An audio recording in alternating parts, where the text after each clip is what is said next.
girlfriend now!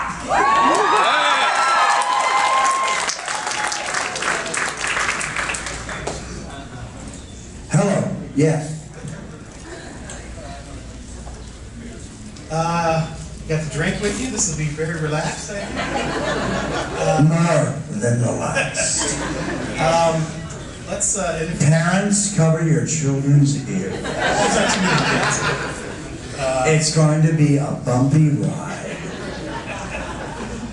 How was yesterday for you? Was that a little surreal? How was your day yesterday? Surreal is the perfect word.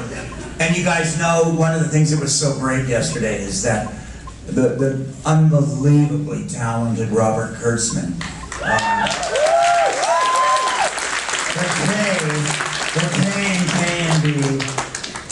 This is a man that's responsible for much of Robert Rodriguez's success. He's done several Quentin Tarantino movies. And Robert, an old friend, said he would come and take care of this, and I can trust him.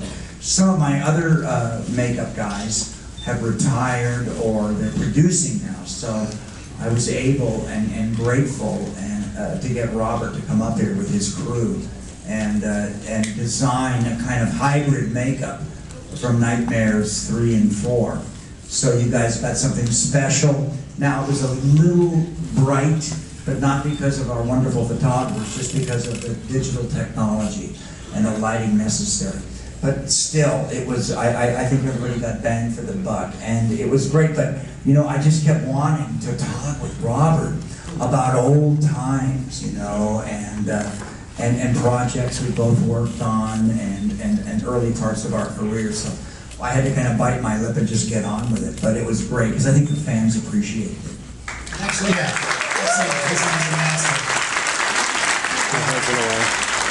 Don Pasquarelli brought him up here for the Phantasm panel too, because he worked on some of those. Well, you know, and also, you know, Don. I mean, I've got to I got to have a drink with Don, because Don is in touch with a great young Australian director that I worked with on Urban Legend, the first one, which is really a good movie. Rebecca Gayheart is nasty in that film, you know, and it's like the best work Tara Reid's ever done. What's wrong with Sharknado? Jared Leto, Oscar-winning Jared Leto. And Baron Munchausen is in that. It's like a terrific little film. But I'm trying to get a hold of Jamie again, and so Don's going to hook me up. That's one of the things you guys don't realize that works for us, like Lance Hendrickson and myself and others. When we come to conventions like this, we can kind of give each other phone numbers and business cards, and I need to get some information from Don because of that. So it's great to be here with you guys. Great networking for you guys as well as us. Yeah. We're schmoozing.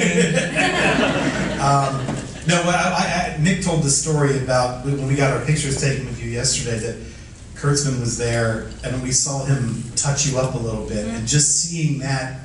Well, Kurtzman can't stop touching. Yeah, that's. It was a thrill to see, you know, one of the great makeup masters kind of just do a little dab on well, your. You guys have heard. You guys heard the expression "bedside manner." It's when you have a really good doctor that really is gentle and sensitive to you. And some of the makeup effects guys had that, and Robert Kurtzman was one of those people. He was always somebody you wanted to be with at 4 a.m., taking your makeup off. And then you could talk him into going out for a beer and a pizza at some dive bar, you know, in LA. But Robert was always the really gifted effects makeup guy, but he was also, and I hate, these words sound strange, but he was delicate and kind and gentle with you. And after 18 hours in a makeup, you want somebody who's really gentle with you on removing your makeup, not somebody that's just going to pour shit over your head, you know, and rub you down with a rag. I'm guessing you've had experiences in both extremes. I have. I will. You know, you were saying before about that. This is what happened yesterday was a combination of the Freddy we saw in 3 and 4. But one of my absolute favorite looks that you ever had in those films was in New Nightmare, which was that almost demonic version. I know, I love it. Such a great I look. sell a photo, you guys. I saw a photo of that. I call it the Demon Freddy. And that's a great gifted guy out of Vancouver named Bill Terazakis. And what you guys have to understand is, because I'm old enough to go way, way back to 21 Jump Street, and Richard Grieco, and X-Files in Vancouver. And they didn't have what we call a deep bench. Now you guys are all at least Chicago adjacent. You know what I mean by a deep bench here. It means if the cameraman gets the flu, and he can't, and you don't have a backup, excuse my French, you're fucked. You know? And so for many years in Vancouver, if the head makeup guy on X-Files got sick, he was screwed. And Bill Terazakis was the homegrown genius who did X-Men and all of these movies, and he was the real guy. And he designed the Freddy, we call it the Freddy Demon Freddy makeup that I had to wear. By the way, I had to wear that underwater. And the only mistake they made was they double glued me because they were afraid my makeup was going to fill up like a prophylactic or a water balloon. And so they double glued me, which is all right. I didn't leak. I got to do the yank out of the water, out of goddamn Jason's Crystal Lake. And I got to do my underwater stuff. But on the other hand, they couldn't get my makeup off. So they scrubbed and scrubbed and scrubbed and scrubbed. And they got it off, but I was raw. So I had to work 3 days raw on Freddy versus Jason. Then I had 10 days off for my skin to heal. But we didn't know. We didn't know any better. We thought I was going to leak. So they double glued me with the Frank Sinatra infamous colostomy bag glue. Don't tell me a pharaoh. You talked a little bit yesterday about how you grew up loving some of these old horror films as a kid. Did that include actors that were particularly well known? Obviously, Lon Chaney is the most famous example, but of actors that sort of worked with a lot of makeup and had to work sometimes through the makeup.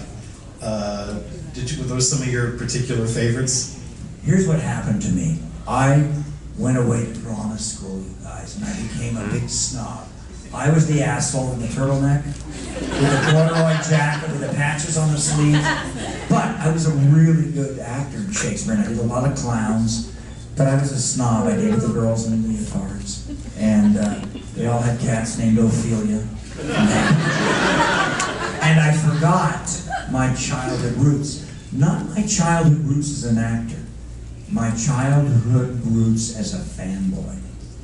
And at some point, post-Wes Craven, I remembered, maybe as recently, you guys, as 9, 10 years ago, I remember going to my godfather's house in the San Fernando Valley, and he was a distributor and a salesman for a very famous publisher out of New York called Simon & Schuster. In fact, he was the biggest salesman west of the Mississippi. And in one of the bedrooms of his childless house, my godfather had floor-to-ceiling coffee table books, and one of those books was called Life Magazine Goes to the Movies. And it was every still from 1915 to 1965 taken on a set, collated, and printed. If you can find this movie on eBay, get it. And I would go into the bedroom while my mother and father would do the 3-martini Jewish brunch. And I would look at this book, and there was a photo, a double-page spread, set still, of Frankenstein, Boris Karloff, throwing the little girl into the lake. This was cut out of later editions of that movie. We weren't allowed to see this on TV here in America. But he accidentally broke her neck doing, she loved me. She loved me not. She loved me.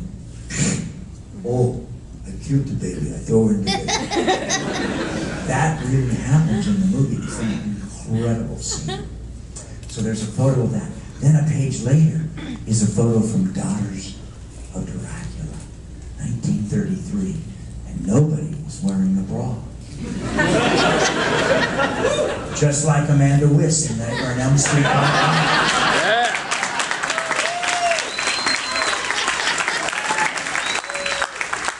And as a young man with hormones, I love that photo, you know? I can remember Vampires with eraser nipples, count me in!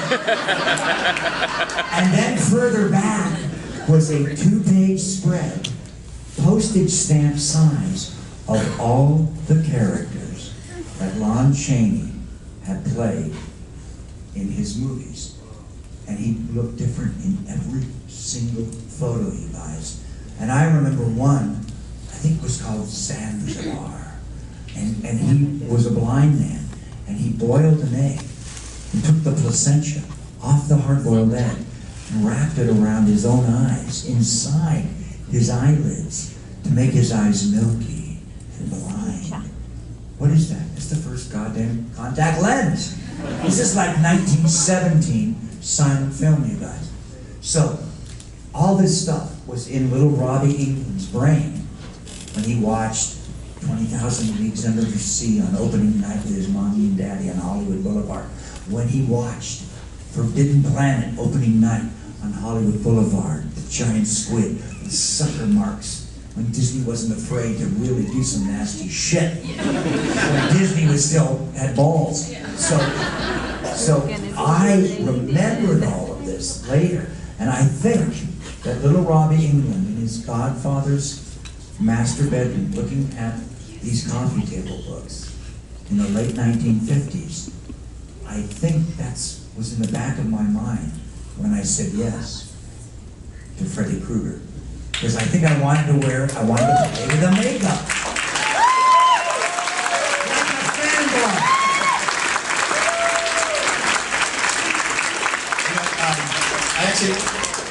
I keep meaning to bring this up here at some point, but this is a great time to do it. Is one of my absolute favorite things that you've ever done was your Phantom of the Opera, and which just by coincidence was made by a company called 21st Century Film Productions, which was co-run by Menachem Golan, who just passed away yesterday, the co-head of Canon 21st Films. Century, Yeah. Canon Films. Canon Films bought, I think, 21st Century. Well, they got in trouble because they had done, when I got on board with them, they had just done Dingo's Got My Baby with Meryl Streep. Remember that movie? Right? Yeah. Which is a true story. And they had accidentally placed an ad with Dustin Hoffman in the trade papers in Hollywood, Variety. You guys all know Variety. And they got sued. I was the third person on that stick. And this is like, so you guys understand this crazy moment of my life. Meryl Streep, Dustin Hoffman, Robert Englund. And I signed a 2-picture deal with them. And I went off to do Phantom of the Opera. And we wanted to do an homage to the great Hammer films. And Dwight Little and I were drunk one night in Budapest. And we realized that both of us had taken Cheryl Tiegs, Gwyneth Paltrow, iron-haired blondes to the drive-in movie. And we got to second or third base, which in those days meant I'm hooking a bra strap or the beginning of the panties. And some serious touching. And we both looked up at the screen, and the screen was more sexy and more saturated color and more real and scary and sexual and violent than what we were doing in the back seat of our Volkswagen buses. And I was watching Barbara Steele getting put into a torture chamber by Christopher Lee, I believe, or Peter Cushing, and I couldn't turn away.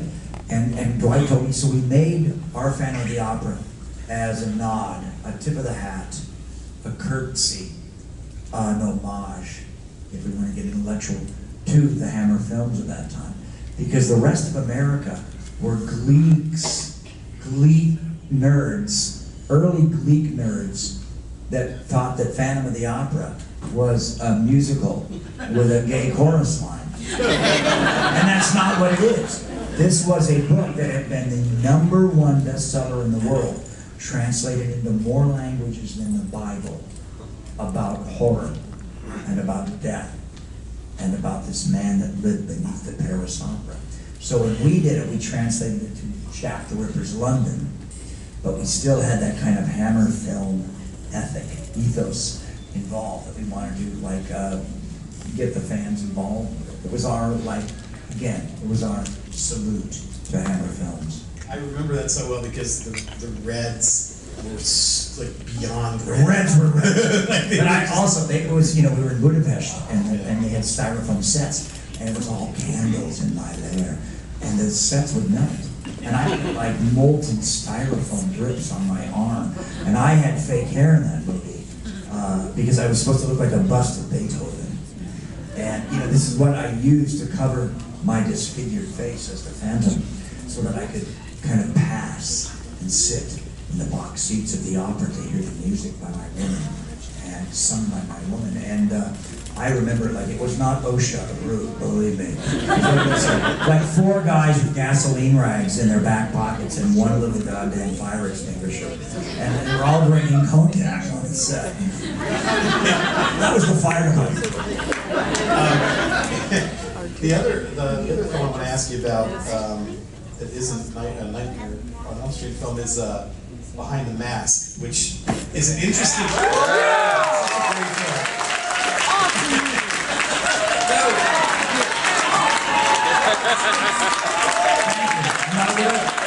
His cigarette. No, it is. I'll tell you what's interesting. I just had a conversation with some people recently about found footage films, and I said, you know what Behind the Mask is great because as soon as it stops becoming a found footage film, it stops becoming one. It turns into a regular film. You think you're watching like Blair Witch Part 3, and then you realize the guy that's playing the lead in it, Nathan Basil, is absolutely incredible. Yeah. And then you realize that girl's really good. And then you realize, oh, Robert Englund's doing a pretty decent impression of Donald Pleasance in Halloween. And then all of a sudden it's what you want. You get your TNA and your blood and guts, and it's a full-on lurid slasher film in the best sense of the world. So it's a double sucking. By the way, there's a great sequel script. And I don't know, I still haven't made my mind up yet about raising money on the internet, but I must say, you guys, that the sequel script to Behind the Mask, Scotty Glosterman, it's absolutely brilliant. It's like a double doppelganger script, and they even want to shoot the ending like 8 times with major movie stars like Ashton Kutcher or Ryan Gosling in the reveal of who is Leslie Vernon, because in the movie, in the sequel, it's HBO is filming the making of the movie of Leslie Vernon, and we're all playing technical advisors, and the guy playing Leslie Vernon's a method actor. We never see his face until the end, so every time we tear off the mask in the end, we want to have a different actor, River Phoenix, not River Phoenix, Joaquin Phoenix. I'm so old, I still wish I'm so old, I wish River Phoenix was in it. Of course. Yeah. Didn't mean that as a I don't know if we have anyone in the audience who might. I need a pimp. I got it before we do Q&A. Okay. I'm going to take 1 minute to pimp something. You guys, I'm going to London next week, the premiere of my movie, The Last Showing, and I play a funny little old Englishman who has been made redundant, which is the English way of saying fired, from his job as a projectionist in a mall movie theater, because I refuse to go to classes on digital projection, even though I'm a genius. And I'm unfairly fired, and I have my revenge by volunteering as I'm shoveling popcorn in the concession stand. I volunteer to do the midnight movie in England, and I use GoPro cameras and existing security cameras, and I punish the man that fired me using innocent people that attend the midnight screening. So The Last Showing is my thriller, and my horror movie that's coming out, that they're working on right now. Robert Hall, house director from Teen Wolf, Buffy the Vampire Killer, great slasher movies of Chrome Face. Robert Hall, right now, is doing advanced post-production on Fear Clinic, the movie. Let me tell you, guys, let me just say 2 words to you. Thomas Dekker from Terminator, Sarah Connor Chronicles, is so great in this film, you guys. He's such a wonderful actor. If you didn't see him coming out of the closet on the movie about the 70s reality show with Diane Lane, if you didn't see him in Terminator, Sarah Connor Chronicles, you can't believe how great he is in this. He's doing a new series now with Rainn Wilson from The Office for Fox. And he's such a terrific young man and such a talented young actor and musician. And he and Corey from Slipknot are doing music, and they're both in it, and it's going to be great. It's going to be great. So that, it doesn't come out now.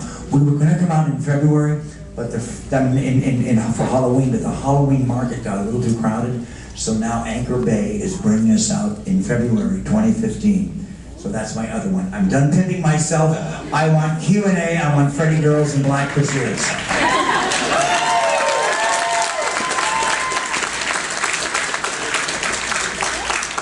First question. Yes. Has there ever been a time doing the... Are you taking a selfie of the microphone? Has there ever been a time where you actually gotten a nightmare from doing anything on the Nightmare on Elm Street series? Okay, guys, this isn't fresh, and some of you heard this a million times, but I can't lie, right? So, here's the true story. On the first movie, about 2 or 3 weeks in, we were shooting nights. In most movies, you're worried about losing the light. We were worried about losing the night. So I'm asleep very early on in the filming in my makeup, and I'm trying to preserve the makeup. So I rolled up a towel like a really tight joint, like a Japanese pillow, like a bolster. It's behind my head, and I'm laying on my cot in my shitty trailer because I'm not a star yet. And I have a little mirror opposite me.